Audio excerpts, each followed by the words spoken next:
chapter 6. Itong basahon, sugod sa verse number 2. Basahon na to ang verse number 2 and then mag-pray ta. Joshua chapter 6 verse number 2, the Bible says, "And the Lord said unto Joshua, See, I have given into thine hand Jericho, and the king thereof, and the mighty men of valor." God bless His holy word. Magambot ta. O Dios, nga labing gamhanan, Ginoo, salamat sa imong mga pulong. Among gibasa, Ginoo, karon nga gabi.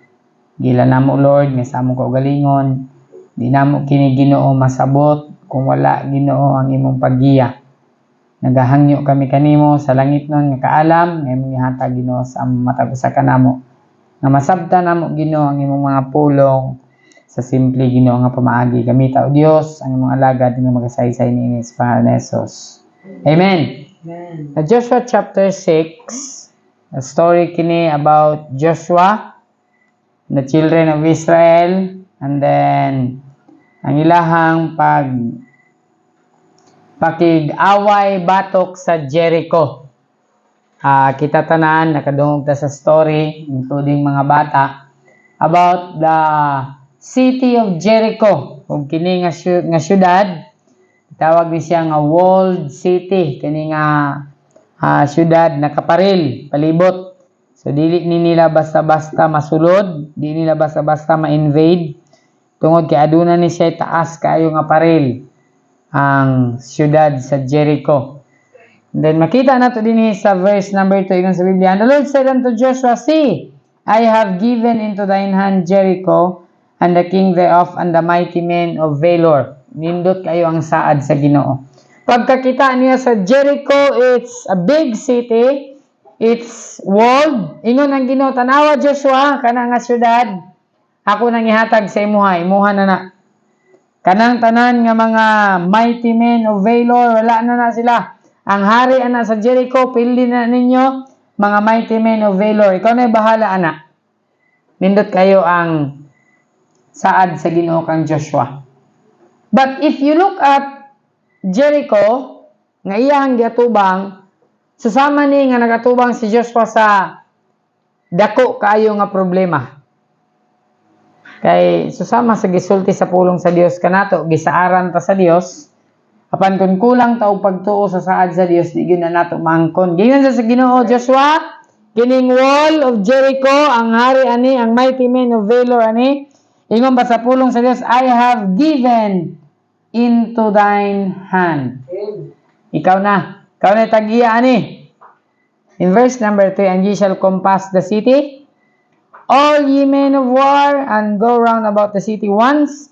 Thou shalt," ingon ba dinhi, "thus shalt thou do 6 days." Ang saad sa Ginoo kang Joshua, kining wall of Jericho, kining syudad sa Jericho, imuha na ni ang hari, ikaw na bahala ni, ang mighty men of valor. Pero ang instruction sa verse number 3, "Ye shall compass the city." Inyuhan ning libuton ang syudad. All ye men of war, tanan nga mga tao nimo nga panggubat, and go round about the city once. Inyo ning libuton ang syudad, kapila? Kausa. Thus shalt thou do 6 days. Libuton ninyo ang syudad, kapila? Kausa. Sulod sa pila ka adlaw? 6 ka adlaw. Lunes, maglibot mo, kapila? Kausa. Martes, mulibot mo? Kausa. Miyerkules, mulibot na pod mo? Kausa gihapon. Huwebes, libot na pod. Biyernes, libot na pod. Pagkasabado, libot gihapon. Verse 4, "And 7 priests shall bear before the ark 7 trumpets of ram's horns, and 7 days ye shall compass the city." Pila? 7 days. Ingon ba sa Biblia? 7th day ye shall compass the city. 7 times, and the priest shall blow with the trumpets. Lunes paingon sa Sabado, mulibot mo kada adlaw kapila kausa. Apan sa ikapito ka adlaw, kapila mo mulibot? Kapito. On the 7th day, Domingo kausa. Pero wala ta nagbase ani sa tong kalendaryo ha. Okay, wala pa ang kalendaryo ani. Wa ta nagsugod unsang adlaw si Joshua nagsugod og libot, basin Miyerkules siya nagsugod og libot o Biyernes ba siya nagsugod, wa ta kabalo. Pero basta kay sa ikapito ka adlaw, mulibot sila og kapito. Nakatisting na mo og baklay diri padulong elementary? Baklay kag buntag, baklay kag hapon. Kaduha. Unsa inyong bation? Kapoy. How much more kung mubaklay ka og kapito? Adto, balik, adto, balik, adto, balik. Unom na, napay isa, adto. Ayaw nagbalik. Kapito naman. Unya, kani ilang libuton, kanyo imagine syudad. Amen? Tingali parehas kadako sa Barangay Lumbia ang syudad. O tingali parehas kadako sa Grand Europa. Imo nang libuton ang Grand Europa o kapito.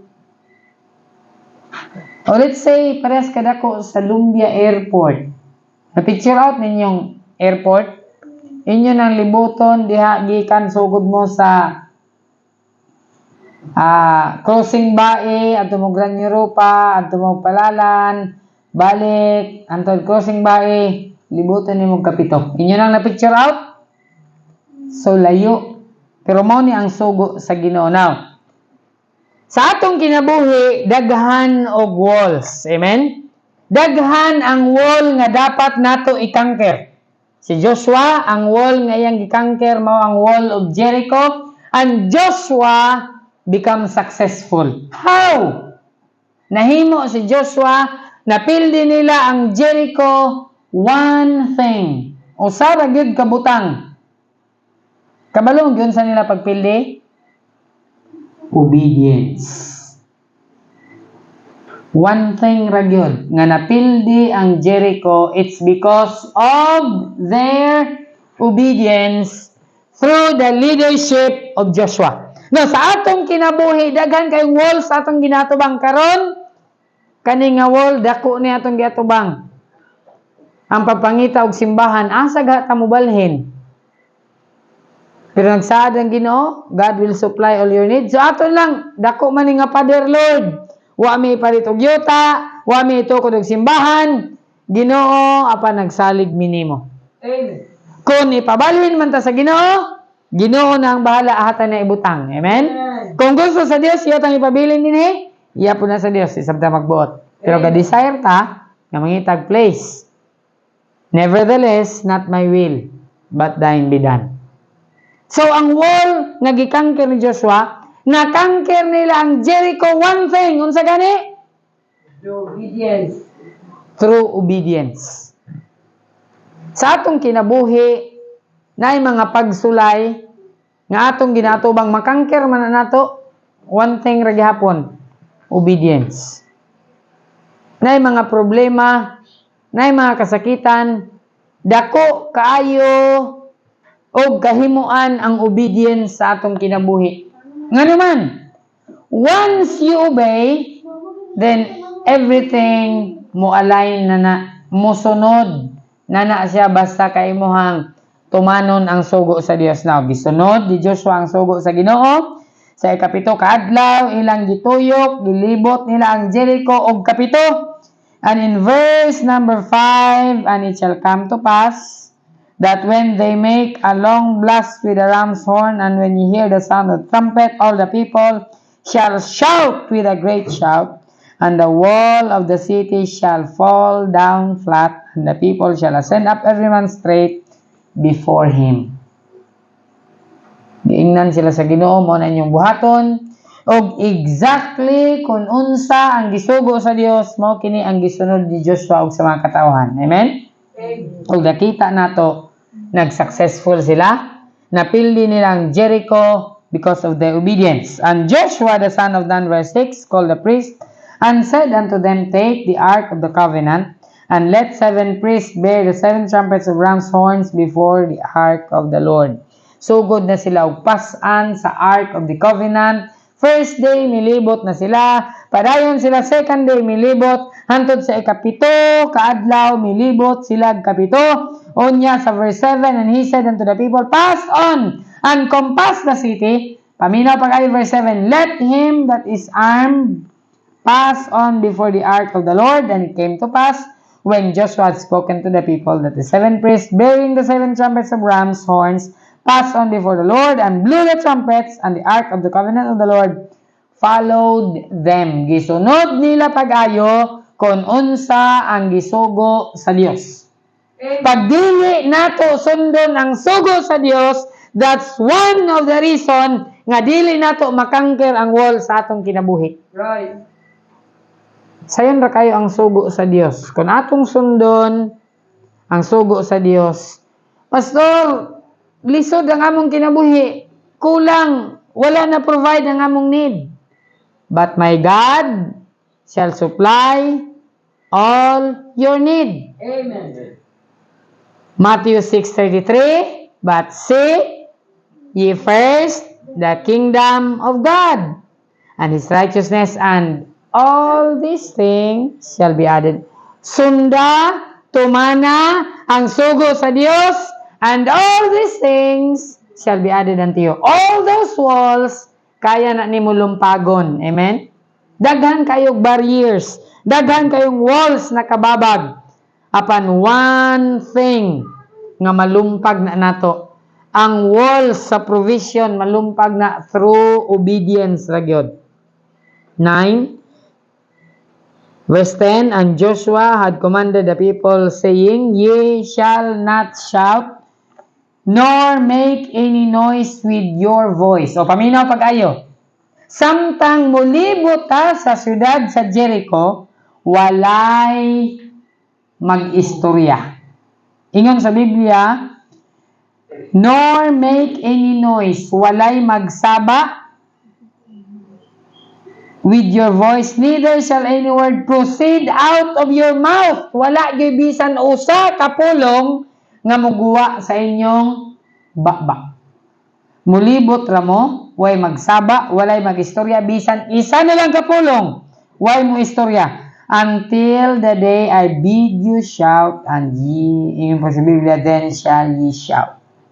Makita ni mga obedience ni sa verse 10. Naglibot sila sa wall, bawal saba. Walay istorya. Bisan isa kapulong. Libot lang mo, way magsaba. Ikapito kadlaw maglibot mo kapito, wa gyoy istorya. Dinhi sa simbahan, basta magwali, dapat walay istorya. Nakaya gani nila ni. 7 ka beses sila naglibot sa syudad, wa gyud ni tingog. Hantod giingnan sila sa Ginoo ni Joshua nga mosinggit silang tanan ni singgit. Na may panahon nga magsaba ta, panahon sa pag-awit. Sige, singgit, tanan ninyong tingog. Iawit sa Ginoo. Amen? Pero dapat panahon sa simba, way mag-istorya. Way magsaba. Maminaw sa pulong sa Ginoo. Ninglibot sila, wa gyud nagsaba. Makita nato ang ilang obedience. Dili nilalim nga sugo ba? Palibuton ka sa syudad, unya di ka pa istoryahon, bawal mo ingon nga uhaw nako. Bawal mo ingon nga kapoy nako. Bawal mo ingon nga palutan na kong tiil. Wa gyud mo tingog. Baklay ra gyud sila, libot ra gyud sila. Laliman ka ng Lunes, kung nagsugod sila Lunes, hantod sa Domingo. I'm sure nga nanay na palutan na to ba? Nalaksi ng kuko, paglibot nila sa wall, pero bawal gyud mag-istorya. Gisunod ra gyud nila ang sugo sa Ginoo. Hantod nga miingon si Joshua, pinaagi sa sugo sa Dios nga mosinggit sila.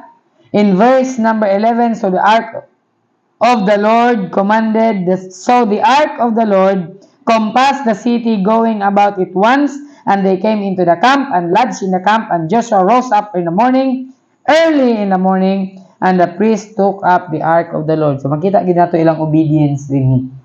Why nagreklamo? Pero kita, reklamador ta. Dapat di gyud ta mo reklamo, mo obey ra gyud ta kun unsay gisugo sa Ginoo. Amen. Tuman nang gyud ta. Di ta magsigreklamo, sila Joshua wag gyud sila nagreklamo. Dili lalim ang gisugo sila ha.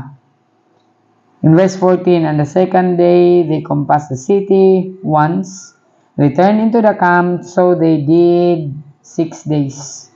15, and it came to pass on the 7th day that they rose early about the dawning of the day. Kaadlawon pa, namangon na sila, nagsugod na sila og baklay, gilibutan na nilang syudad, the same manner 7 times. Only that day they compassed the city 7 times.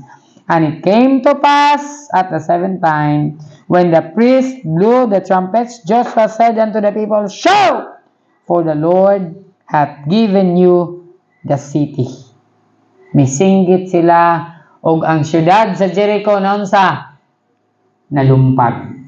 Kristohanon, daghan kayong syudad nga angay natong lumpagon. Syudad sa atong kinabuhi. Unsa mga syudad nga imong ginatubang karon?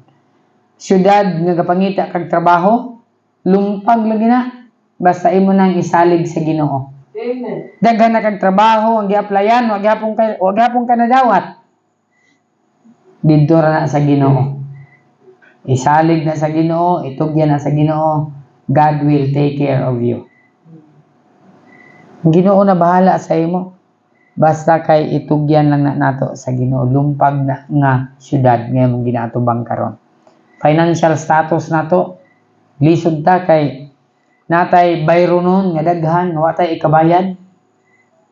Nay bill sa Kibuho nga 121,000. Magkumangitag 121,000. Tuwa sa Ginoo kagamay ng 121,000. Lumpag lagi na nga wall. Ato ra nang itugyan didto sa Ginoo. Sa Kristohanon, makita nato din usara gyud ka rason. Usara gyud ang gihimo ni Joshua. Di na nato daghanon obedience. Tumanon lang yun kung unsa ang gisugo sa Dios. Dili magsupak-supak. Deuteronomy 11. Sige, atong tan-awon. Deuteronomy chapter 11 verse 27. Ingon sa pulong sa Dios, a blessing if you obey the commandment of the Lord your God which I command you this day. Aduna day panalangin basta atong tumanon ang sugo sa Dios. Amen? Kung gusto kag panalangin, tumana ang sugo sa Dios. Verse 28, and a curse if you will not obey the commandments of the Lord your God. We know, this is Old Testament, gisugo sa Dios niini ang katawan sa Israel. I'm sure it is still applicable sa atong kinabuhi. Kung unsay gisugo sa Dios, sa iyang pulong, all we have to do is to obey. Sunod ra gyud, amen? Dili mo supak, tumana ang sugo sa Dios. Obedience is the very best way. Show that you believe. Sa sunod, doing exactly what the Lord's command, doing it happily. O, nindot kayo. Tumanon lang yun. Kung sa gisugo sa obedience is the very best way. Nakailan mo kang soul? Gingnan siya ni Samuel patyon tanan hayop. Pero sa ingon ni Saul, ay, wala na ako nagipatay, ako nagibiling, di ako ihalad sa Ginoo. Sa gingon ni Samuel, to obey is better than sacrifice. Kristohanon, mas maayo pa nga mutuman kaysa muhatag kag offering din sa offering box. Naghatag kag offering din unya ang imong offering nga gihatag kinawat. Uy. Malipay ga ang Ginoo. Ay pay wala kaning hatag. To obey is better than sacrifice. One reason nga si Joshua ilang na-conquer ang Jericho, only obedience. Sa atong kinabuhi, whatever wall nga atong gina-face karon nga adlaw, adunay mga walls, dagko, high walls, solid walls, concrete walls. But they can collapse anytime if you only obey. Tumana lang ang sugo sa Dios. Ang wall nimo karon, trabaho nga wa pa gyud nimo nakaplagan, itugyan anya sunda, tumana ang pulong sa Dios. Read your Bible, pray every day, paduol ka sa Ginoo, hangyo sa Ginoo, malumpag gyud na nga walls. Kana nga wall imong giatubang karon. Finances, lumpag na. Ang Ginoo ra gyud ang atong tumanon, siya ra gyud ang ato ang sundon. Dako kaayo og kahimuan ang obedience. And yet, if you disobey, dako kaayo nga babag sa atong kinabuhi. May God bless His holy word. Lord, thank you sa imong pulong nag-remind kanamo about obedience. Si Joshua Ginoo nag-atubang og impossible walls to conquer. But yet, he did it in such a way nga sa kalibutan Ginoo pwede siya mahimo nga kataw-anan. Naglibot-libot siya Ginoo sa syudad nga way tumong, apan tungod kay nagsunod siya Ginoo sa imong sugo, nalumpag ang wall of Jericho. Lord, sa among kinabuhi adunay time nga mahimo ming kataw-anan sa kalibutan. Apan kung ikaw ang among sundon o Dios, dako kini og kahimuan sa among kinabuhi. Ikaw Ginoo magapanalangin sa matag usa kanamo nga ang mga Kristohanon, mga kabataan, mutuman sa imong pulong, musunod kung unsa imong sugo.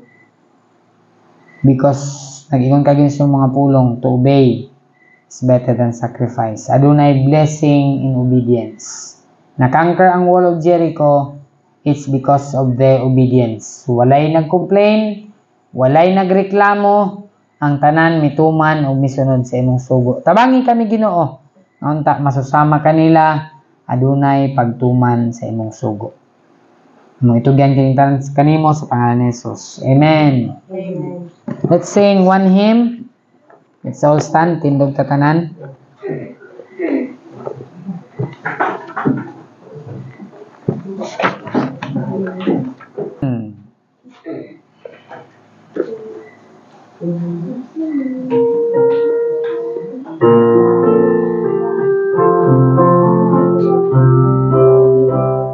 Verse number 1, let's sing. Walk with the Lord in the light of His way. What the glory He shares on our way. While we know His good name, He abides in us still, and we all who will trust and obey. Trust and obey, for there's no other way to be happy in Jesus, but to trust and know never find that in fellowship sweet we will sail at His feet, or we'll walk by His side in the way. What He says He will do, where He sends we will go. Never fear, only trust and obey. Trust and obey, for there's no other way to be happy in Jesus, but to trust and obey. Amen. Brother Clint, dismiss us in prayer, please. Okay, pagabot ta, Ginoo Amahan Lord, salamat Ginoo Lord sa takna sa kagabiyon.